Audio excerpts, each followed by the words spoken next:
Hi, puppy. All right. So for packing for Korea, this is my second time going to Korea. Um, some tips and tricks and stuff like that for going. I'm very not eloquent right now. So the first time that I went to Korea, I took 4 bags. I took 2 suitcases and a carry-on and I guess another carry-on slash purse thing. So I plan on doing the same thing this time, obviously, hopefully. Um, the reason why I'm only taking 2 is because one, my wardrobe isn't that big, and 2, the airline that I'm using says I can take up to 2 bags for free if they are under 23 kilograms, or I guess about 50 pounds. So what I've done is I have my duffel bag, which is packed. It's very much full. And everything that I put in here is basically like spring clothes. Spring and shadow, hush. Spring and summer clothes that I don't plan on wearing anytime soon when I get to Korea. So I have things in here like t-shirts and my bathing suit and shorts and dresses and skirts and stuff like that. I also have my flats that I don't plan on wearing because it's really cold in Korea right now.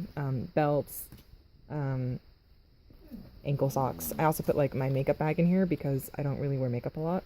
Scarves that I don't plan on wearing. I also have, you should always have something like this, a first aid kit, which has like band-aids and ointments, and I think there's like creams and stuff in there too. So I feel like this is something that you should, no matter where you're going, take something like this with you. I have a second purse. I already have one purse that is going into my backpack. So this is my second purse, and I put things like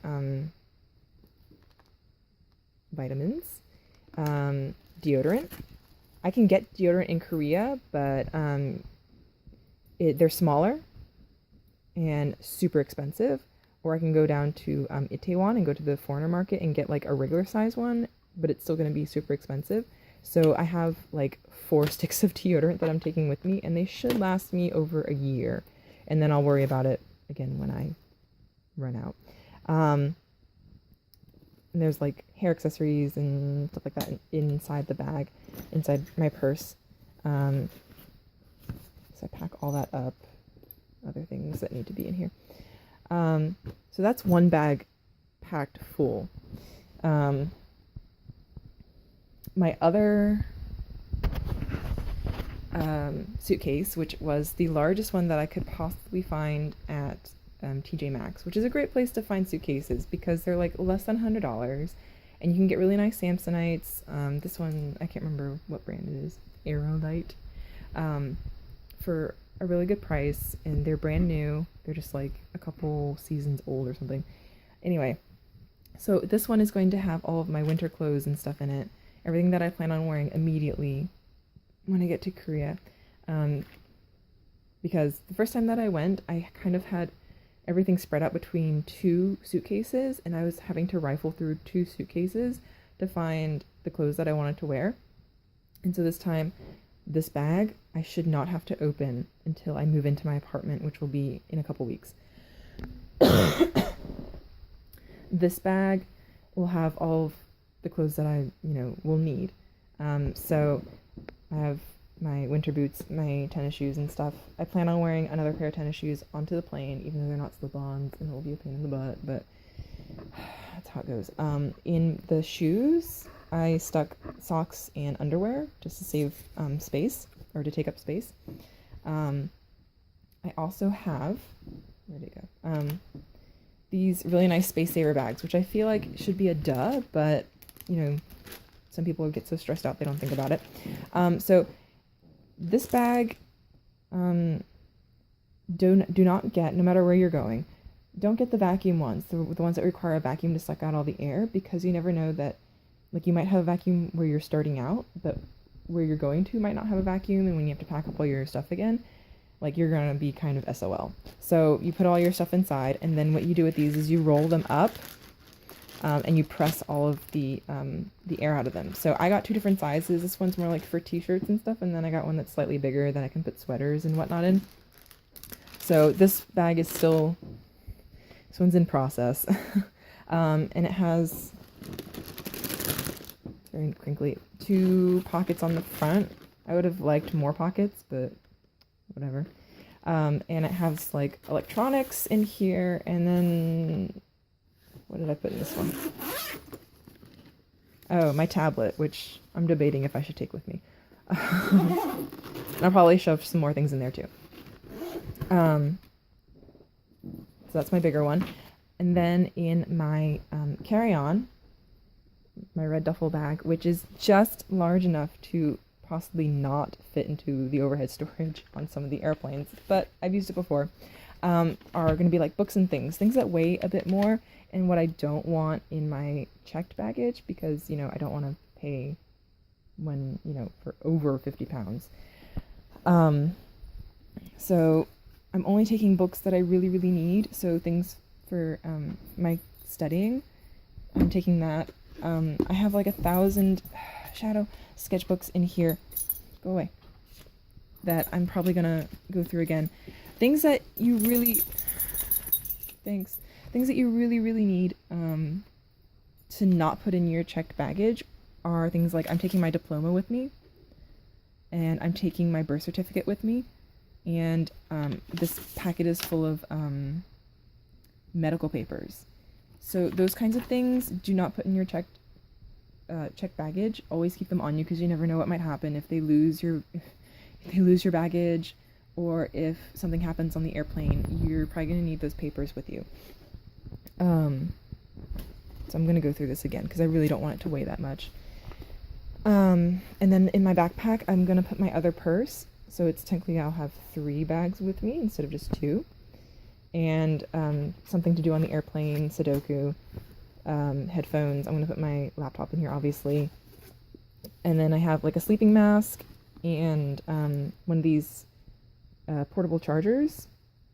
And I know that on the airplanes, you can charge your phones now, but I have a 4-hour layover in JFK, and I really don't want to stand at one of those charging stations. I'd rather just find a seat, a quiet place to sit, and I can just charge it on my own. So something else you should do before you start packing, go through your closet and figure out what you're not going, like what you're definitely not going to be wearing, like a to donate pile. This still needs to be packed, but I went through my closet a couple months ago and I separated everything, between like things that I was definitely going to be wearing, things that I definitely was going to need in Korea, things to wear to work or wear on the weekends. And then I had a section over here off to the side of all things that were going to be, that I was definitely not going to take with me.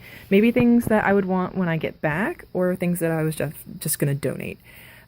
So do that with your wardrobe, with your dresser, all like that. And so I have my to donate piles, and then my like trash piles and stuff, and then just if my parents want to keep it, because I'm at my parents' place. So I still have to pack the things in my closet, and these dry clothes over here, and this pile of laundry. I have 2 days, so tomorrow I'll do it and pack everything up and pray that it fits. If worse comes to worse, I have this bag over here, which is called an immigration bag. And I bought it before I left Korea because I had bought so much clothing and other stuff while I was in Korea that it was not going to fit into my 2 suitcases. And so I had to buy a 3rd bag. Which is another reason why you shouldn't just take everything with you to Korea, because you're going to buy things while you're there, and then it's not going to be able to fit into your luggage. And then you're going to have to buy more. So I got this bag, and it's called an immigration bag. And the great thing about this bag is that, 1, it has wheels. And 2, it has 2 sets of zippers. So there's one here and one here. And you can do both of them, and the bag will expand. It'll be way, way bigger, and you can basically fit all of your clothes in it. This bag is kind of a hassle though, because it's a lot of vertical and that weight adds up. And so when you're pushing it down the street on your way to your apartment or on the way to the bus stop, getting back on the airplane, it'll start to like tip over, and it's just a real pain in the ass to use this. So this is I really don't want to have to use this again, but I have it just in case. So one more tip, hi puppy, for when you're packing up, because of that weight limit, and I know some people like really don't want to have to deal with having to pay because the flight itself is so expensive, and you know all of this other stuff is so expensive. So you want to be careful and keep track of how much everything weighs. So this also feels like a no-brainer, but what you do, and I'm going to use my carry-on because it's manageable with one hand. I go into my parents' room. And you find a scale, and what you do is put down the bag. You weigh yourself first. So I weigh 143 pounds. And then you get off the scale, and you hold your bag. And now I weigh, how much do I weigh? 160 pounds. So 160 minus 142 is like not 50 pounds. Oh, I sound really dumb right now. And so I can keep packing. So I've already done this with my one duffel bag, and it's, even though it's packed to the brim, it's still not 50 pounds, which makes me feel good. So those are some tips for packing up for Korea. I'm sorry you don't see my face. Hi, puppy. And so I hope this was helpful, and I'll see you in Korea. Bye.